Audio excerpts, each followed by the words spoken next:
లోకము దాని ఆశ గతించిపోతుంది. లోకంలో ఉన్నదంతా ఏంటండి? శరీరాశ, నేత్రాశ, జీవబడము.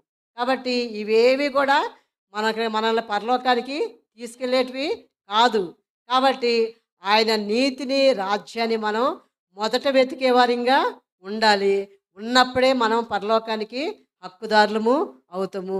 ఆ రీతిగా మన హృదయాలను మనము సిద్ధపరచుకోవాలండి. ఆ రీతిగా మనం ప్రభువుని ఆనుకొని బ్రతకాలండి. ప్రభువుని ఆనుకొని మనం బ్రతికితేనే ఈ లోకంలో మనం బ్రతుకుతాము.